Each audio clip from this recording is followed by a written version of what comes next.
Bonjour tout le monde et bienvenue à cette entrevue en direct pour l'activité d'exploration Je m'oriente en live proposée par l'organisme Jeunes Explo stage d'un jour. On est très heureux à Jeunes Explo de vous offrir cette chance d'exploration-là à vous, les jeunes à la maison, afin de vous aider dans votre processus de choix scolaire et professionnel.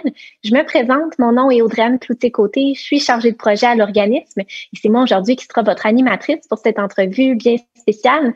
Avant de commencer, je tiens à préciser pour les jeunes à l'écoute, si jamais vous avez des questions spécifiques pour notre mentor d'aujourd'hui, simplement les écrire en commentaire sous la vidéo et on tentera d'y répondre tout au long de l'entrevue.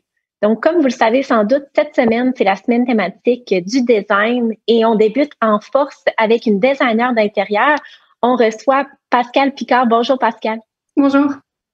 Et tout d'abord, un énorme merci d'avoir accepté notre invitation. On est vraiment fiers et très curieux d'en apprendre plus sur votre quotidien parce que le design d'intérieur, c'est somme toute un domaine d'emploi assez populaire auprès des jeunes qui s'inscrivent à Jeunes Explo. Ah, mais ça fait plaisir. Ça me fait super plaisir de pouvoir aider les jeunes justement à s'intéresser au design puis en apprendre davantage. Là, ouais. Ça me permet aussi à moi aussi de refaire le topo de ma profession un peu, puis ça me reste aussi allumé. Donc, ça me fait super plaisir de surtout pouvoir enseigner ça de ma propre voix. Là, je trouve ça fun. Et puis, avant de commencer, pouvez-vous nous adresser quelques mots sur votre environnement de travail? J'ai cru comprendre que vous étiez à votre compte entrepreneur. Je vous laisse nous en expliquer davantage. Oui, en fait, c'est pas que c'est un drôle d'adon, mais ce qui s'est passé, c'est que je me suis lancée en affaires grâce à une opportunité lors de ma dernière année de cégep parce que quand j'ai fait mon vernissage, c'est le genre de remise de diplôme un peu pour en termes du design, on présente un portfolio. Puis à ce moment-là, dans le fond, il y a eu une entreprise qui s'appelle Commonwealth Plywood. C'est un distributeur de mélamine stratifiée et de plaquage de bois qui donne la chance à 3-4 designers finissants d'avoir un bureau à leur bureau sans frais de location pendant 2 ans pour nous aider dans le démarrage de notre entreprise et faire nos premiers pas dans l'entrepreneuriat. Puis, j'ai fait partie des heureux élus. Donc, c'est pour cette raison-là que je me suis lancée en affaires. Et comme j'explique, donc là, mes bureaux sont au bureau de chez Commonwealth Plywood pendant 2 ans de temps. Là, je finis en juin, mais là, avec la pandémie, c'est un peu compliqué aussi parce que je dois m'adapter à leurs heures d'ouverture ou comme là, ils sont fermés. Donc, je peux pas accéder à mes bureaux, mais je peux accéder à la matériothèque qu'on appelle pour les matériaux. Donc, sinon, moi, je suis seule, je suis la seule employée vu que ça fait juste 2 ans. Je sais pas si j'ai l'intention d'avoir des employés, mais moi, j'y vais vraiment avec le présent. Puis si jamais je suis trop débordée, ben ça va encore là, je vais être encore full contente de pouvoir engager quelqu'un. Ça veut dire que ça va bien, tu sais. Mais pour l'instant, je suis seule. Mais au bureau, je suis entourée de 8 autres designers. Donc, chacun a notre compte aussi. Donc, quand on a des questions, on s'aide. On a une équipe en bas aussi qui est dans le domaine. Là. Donc, des questions plus techniques ou tout ça, on est toutes. Je suis vraiment bien entourée. Là. Donc, même si j'ai pas beaucoup d'expérience, vu que ça fait juste 2 ans, mais j'ai l'impression d'avoir une équipe complète à ma portée. C'est vraiment inspirant. J'espère qu'il s'est entendu auprès des jeunes à la maison que c'est possible justement là, de se lancer en affaires quand même en début de carrière. Vraiment, toutes mes félicitations. Là, c'est vraiment un beau projet que vous avez mené. Puis je pense que ça fonctionne super bien également de votre côté.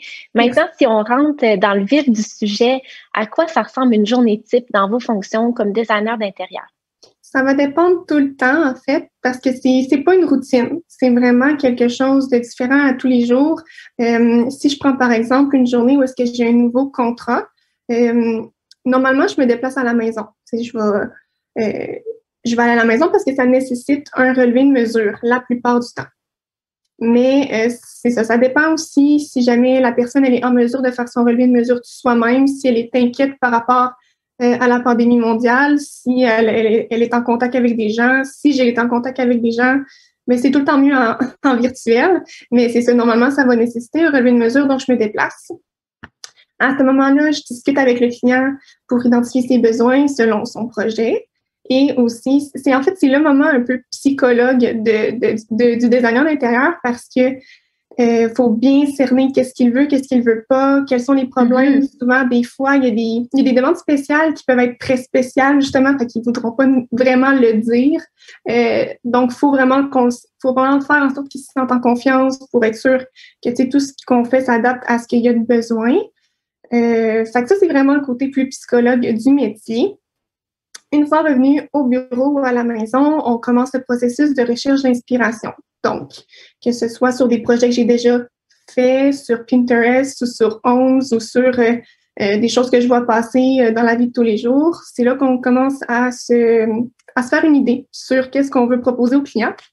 Ensuite, on élabore des plans. Donc, des plans d'aménagement pour commencer. Parce qu'il y a beaucoup de choses en arrière de ça. Et pour les plans d'aménagement, je vais faire plusieurs esquisses pour être sûr de bien cibler la proposition préférée du client. Je vais lui montrer. Et tout ça, c'est un processus quand même assez long, là, parce que je dirais que dans une journée, ça va être pas mal, parce que moi, je fais plusieurs projets en même temps, donc c'est les mêmes étapes, mais sur plusieurs projets. Donc, c'est pour ça que je préfère préciser, dans le fond, c'est quoi le processus complet d'un projet, au lieu d'expliquer ma journée, parce que c'est tout le temps plein de projets en même temps. Donc, on serait bien mêlés si jamais j'avais à démystifier tout ça. Mais c'est ça. Donc, rendu au plan d'aménagement avec plusieurs esquisses, je montre au client, on sélectionne celui qu'il préfère. Ensuite, on va élaborer des plans techniques. Donc, si j'ai du mobilier sur mesure à créer, je vais faire le mobilier sur mesure, j'envoie ça à mon ébéniste. Ensuite, il faut que je fasse des plans d'électricité, des plans de plomberie, des plans de plancher, pose de céramique, etc. Et aussi des élévations que je pourrais aussi montrer plus tard au courant de l'entrevue, si jamais on a le temps.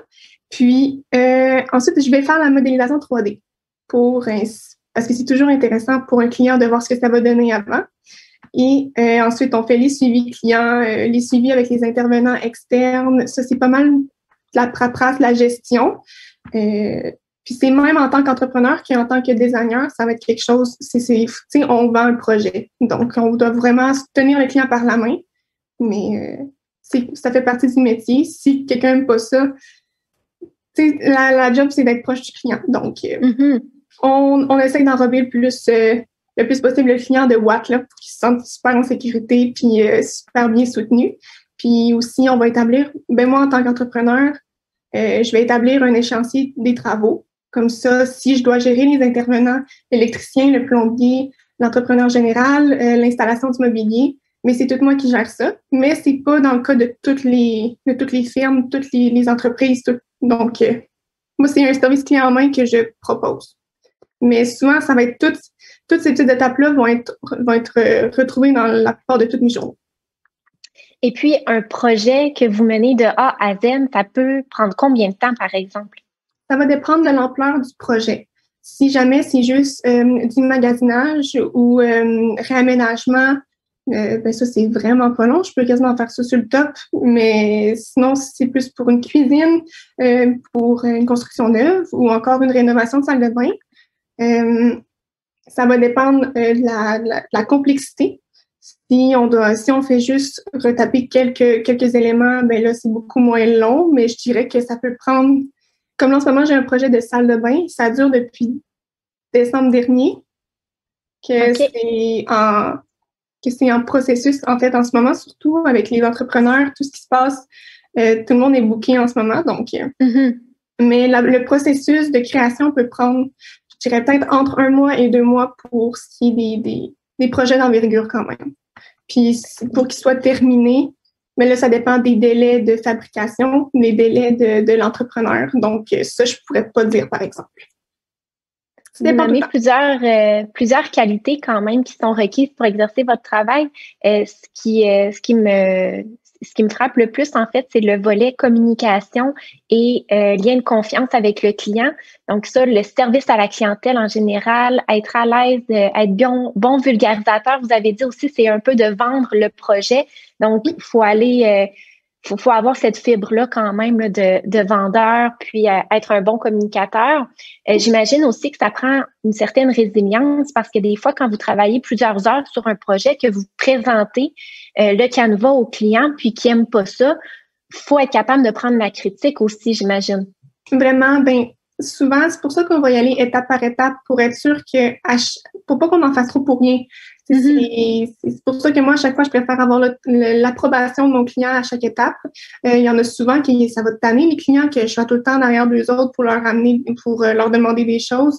Mais tu sais, moi, c'est juste que je préfère pas leur arriver avec une surprise, puis qu'au final, moi, dans le fond, les ajustements, faut que je me fasse payer, veux pas, tu sais, c'est autant pour le client que pour moi, en fait, que faut vraiment s'assurer d'être sur la même longueur d'onde. Puis je dirais que pour les personnes qui cherchent à faire des rénovations et qui ont besoin d'un designer, c'est vraiment important de le magasiner parce que c'est la confiance, le lien avec le designer qui fait que ça change la donne au complet d'un projet.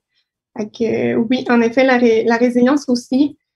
Faut pas tout prendre personnel, souvent, mais il y a des clients, des fois, qui savent pas ce qu'ils veulent non plus. Fait que c'est difficile de pas aller dans nos propres goûts, dans nos propres idées, de qu'est-ce qu'on voudrait faire pour nous.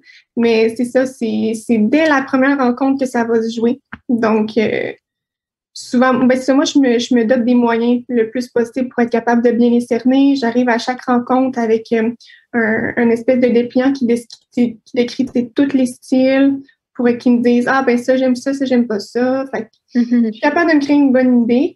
J'ai jamais eu à recommencer un projet au complet, mais ça doit quand même être tough, en effet. Il faut être doté d'une bonne résilience, comme je l'avais mentionné.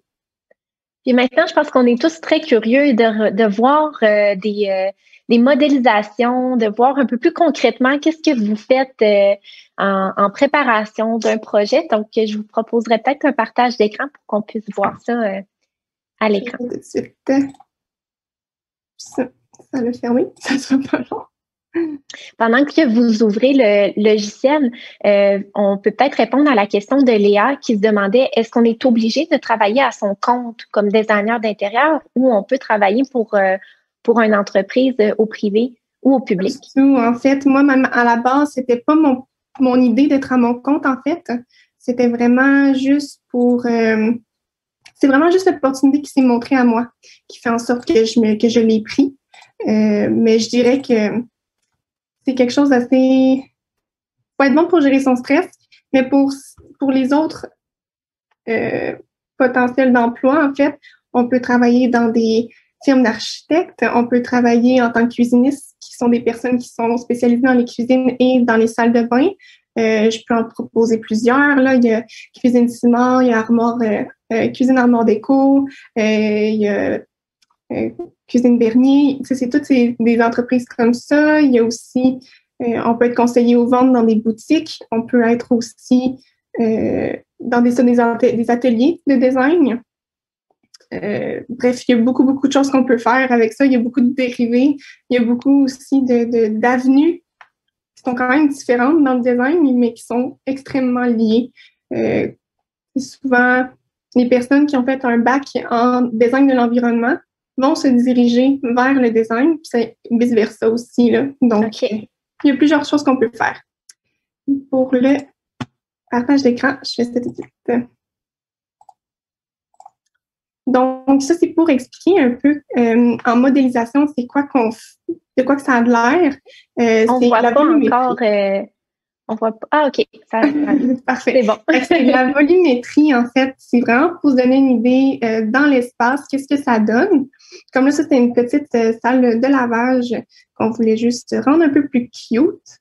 Donc, si on est capable de se promener dedans, si vous voulez aussi, je pourrais vous montrer comment c'est facile à manipuler. Si je fais ça et je repartage mon écran. Ça, est-ce que c'est considéré comme étant une des dernières étapes avant de commencer les travaux ou bien c'est dans les premiers designs que vous présentez? Souvent, c'est un des logiciels que j'ouvre en premier parce que je préfère me faire une idée sur ce que c'est dans l'environnement. Souvent, c'est ça. J'ai les plans, j'ai AutoCAD, un autre logiciel qui me permet de faire les plans techniques en 2D, comme si on était en plan. Puis, on a le 3D. Fait, comme ça, je suis capable de dire visuellement de quoi ça a l'air. Puis, admettons, ça, c'est justement la salle de lavage que je venais de vous montrer. Puis, c'est ça, là, c'est le plan que j'ai importé dans mon logiciel. Et, par exemple, je pourrais montrer les murs. Est-ce que vous le voyez? Oui, on voit super bien. Et là, je pourrais monter mes murs comme ça. C'est très, très, très user-friendly, comme on pourrait dire. Mais ça a l'air gros comme ça, là, ça a l'air compliqué, mais pas du tout. En fait, c'est vraiment... si je vous montre rendu... Vous avez mentionné aussi en début d'entrevue que quand c'est possible, on préfère toujours se déplacer chez les gens pour prendre des mesures. Quand vous faites des plans comme ça, est-ce que c'est à l'échelle? Est-ce que justement vous avez utilisé les mesures prises avant? Oui, ben c'est ça. En fait, moi, quand je me déplace, j'ai mon galon, évidemment. Mon galon avec mon galon laser qui permet de prendre les plus grandes distances sans avoir que ça soit compliqué. Puis, je fais des plans directement sur mon logiciel quand je suis chez les clients pour être sûr que tout soit en ordre. Puis, rendu au bureau ou à la maison, ben là, je fais les modifications nécessaires face au projet. Puis, avec le logiciel que je viens de vous montrer de modélisation, on est capable de faire des rendus réalistes comme ce que vous voyez actuellement à l'écran. Donc, ça vient donner, versus le vidéo que je vous ai montré au début, on voit que c'est bien un logiciel, ça a l'air plus bande dessinée un peu, mais ça fait vraiment plus une idée réaliste avec la vraie éclairage, des vrais matériaux. C'est vraiment des images de vrais matériaux qui sont téléchargés. Comme ça donne vraiment une belle idée de qu'est-ce que ça peut donner au final dans l'espace chez le client. C'est vraiment impressionnant de savoir que c'est pas une photo, que c'est un logiciel, vraiment. Oui, c'est ça. Mais il y en a que ça paraît un peu plus, si je peux me permettre. C'est comme...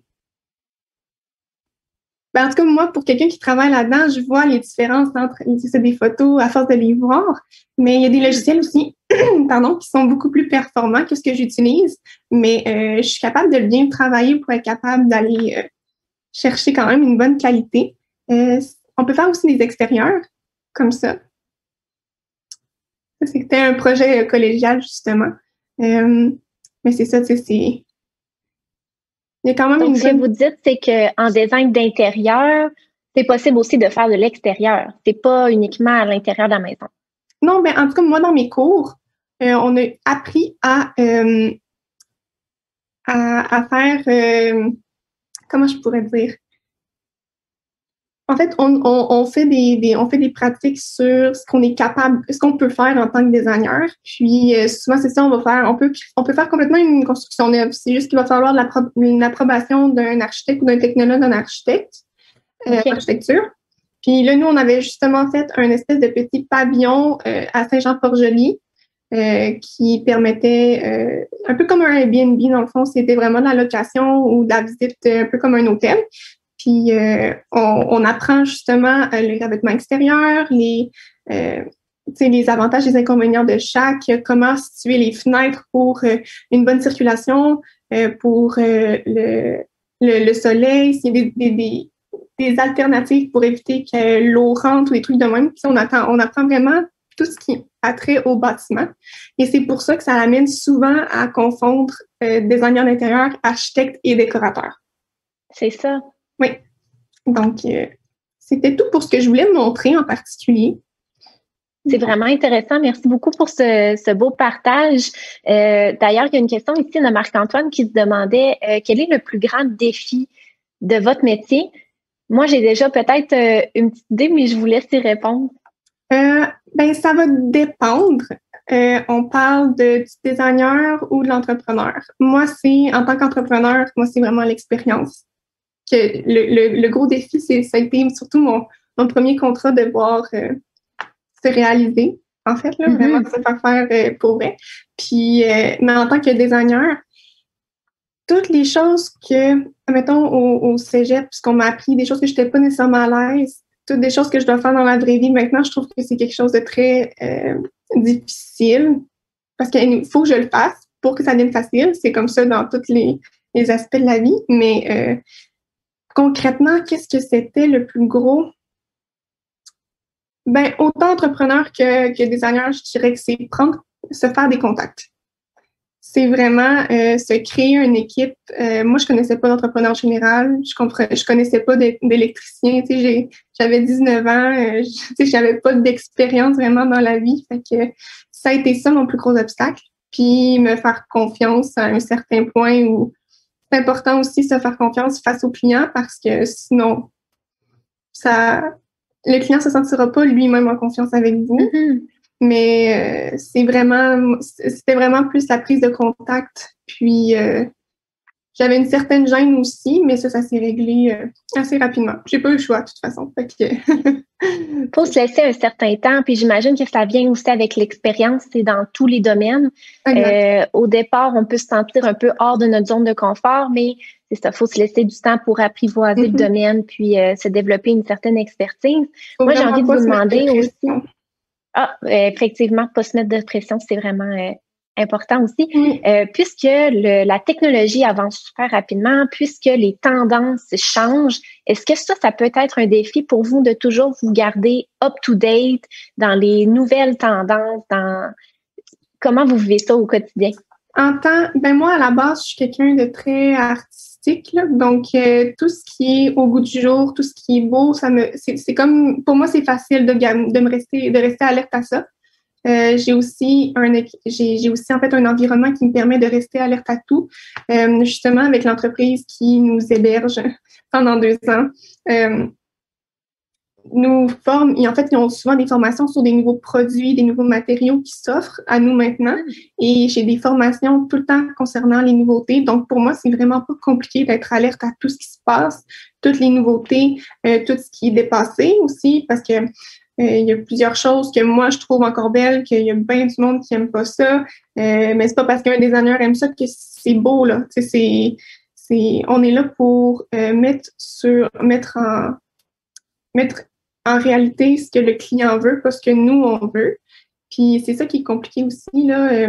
Quand on fait face aux tendances, les clients sont souvent « Ah, mais ça, c'est full beau. » Oui, mais dans 2 ans, vous allez être tanné ou faut prendre en compte que c'est des tendances, justement. Il faut pas toujours dans le fond, se suivre à ça. Donc, pour moi, c'est pas compliqué de suivre ce qui est nouveau, ce qui est dépassé, puis qu'est-ce qui s'en vient. Mais je dirais, si on n'a pas les moyens pour rester alerte, c'est là que ça devient compliqué. Et vous mentionnez que c'est quand même possible d'avoir de la formation continue puis de s'informer parce que la technologie, oui, ça avance, mais aussi il y a les matériaux puis il y a des nouvelles mentalités aussi. On envisage plus la vision écologique. Donc, dans le choix des matériaux, ça peut avoir un impact. Donc, j'imagine que ça doit être super important d'avoir une bonne connaissance générale de tout ça. Vraiment. Puis, je dirais que la formation que j'ai suivie, j'étais entre le avant puis ce qui est plus écologique maintenant. J'en ai pas appris beaucoup. Mais en fait, ce qui se passe avec le cégep, c'est que c'est 5 ans, c'est la même formation. 5 ans après, ils changent des choses. Fait que là, moi, j'étais la dernière de la 5e année. Mais grâce aux autres groupes qu'il y avait après moi, j'avais encore pas des rumeurs, mais je dirais des sous-entendus de plein de cours que maintenant, c'est vraiment très, très, très, très rendu important. Pour, puis enfin, en fait, il fallait que ça arrive à un moment donné parce que quand je me rends compte aujourd'hui avec des clients qui sont « Ouais, mais je veux savoir d'où est-ce que cette céramique-là, elle arrive de où? » Moi, je suis comme « Oh, OK, ouais, puis il faut que je reste alerte à tout ça. » Puis je dirais que moi, j'ai manqué un peu de ça, mais c'est pas la faute de l'établissement scolaire, là, pas du tout. Mais c'est vraiment quelque chose qui est rendu important, là, l'écologie, ou même que ça soit rendu le style qui est tout au minimum, le minimaliste. Le design, c'est vraiment, vraiment relié à un style de mentalité, en fait. Donc, c'est pour ça que je trouvais ça vraiment important d'avoir un peu des cours de psychologie dans la formation, puis j'ai trouvé ça vraiment avantageux pour nous, en fait. Tout à fait. Là, pour pas mélanger notre auditoire, vous avez mentionné qu'au cégep, ils changeaient un peu les cours, ils changeaient le cursus de la formation aux 5 ans. Mais là, pour pas induire personne en erreur, la formation en tant que telle au collégial, c'est une durée de combien de temps pour avoir un diplôme de design d'intérieur? Pour être diplômé au collégial, c'est une technique de 3 ans.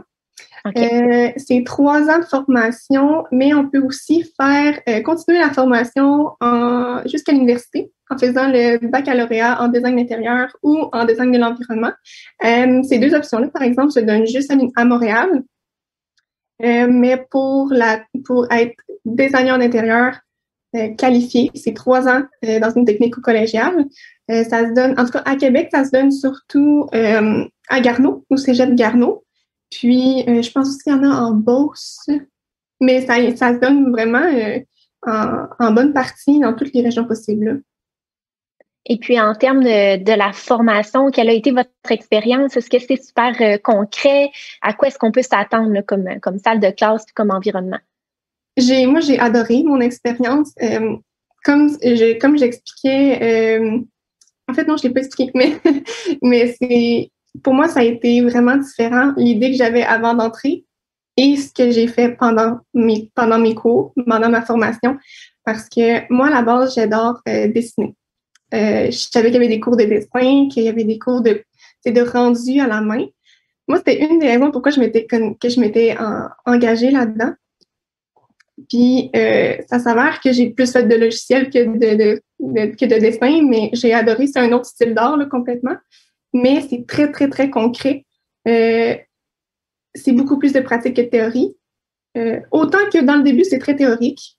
C'est normal, il faut savoir les normes, savoir les bases, comme dans n'importe quel domaine. Mais c'est fou comment le pratique puis le concret arrive très rapidement. Puis c'est pas mal. Je pense que c'est vraiment ça qui me gardait allumée dans cette formation-là, parce qu'on voit concrètement qu'est-ce qu'on fait, les stages, les professionnels qui viennent nous voir. On a tout le temps des formations, des conférences. Sinon, c'est vraiment, moi, j'ai adoré l'expérience. Je le recommanderais à 100%. Puis, si je peux aider aussi des jeunes à savoir, en fait, tu peux pas savoir c'est quoi le design avant d'être dedans. Pour vrai, c'est pas pour rien que la société est mêlée entre décorateurs, designers d'intérieur et architectes. C'est que c'est complexe, mais c'est tellement le fun. C'est créatif. Puis, que ce soit pour quelqu'un autant créatif que cartésien, un peu plus droit, plus rangé que quelqu'un qui est plus sur ses idées, tout le monde est comblé là-dedans, vraiment. Mm-hmm. Et corrigez-moi si je me trompe, mais aussi à titre de designer d'intérieur, ben oui, on peut travailler sur l'aménagement de maison, de cuisine, de chambre à coucher, de salle de bain, comme on a vu, mais on peut travailler aussi pour aménager des espaces de bureau ou encore peut-être des espaces commerciaux, voire même des restaurants. Ça peut arriver aussi. Oui, puis on le voit beaucoup dans la formation, autant du résidentiel que du commercial, que de l'institutionnel. On touche vraiment à tout. On touche même à des kiosques. En fait, ce qui est fun aussi, j'imagine qu'il y a des gens qui connaissent c'est quoi Expo Habitat au centre de foire. Souvent, à l'Expo Habitat, c'est des petits stands, des petits kiosques pour présenter des entreprises. Et le cégep Garneau Travail a toujours un kiosque à chaque année et c'est les élèves finissants qui le font. Donc, ça nous met vraiment en pratique. On a aussi, c'est ça, au cégep Garneau, dans notre technique, on a une section qui s'appelle Garneau Travail. Pendant les 2 dernières années, ils nous mettent en pratique avec des vrais clients.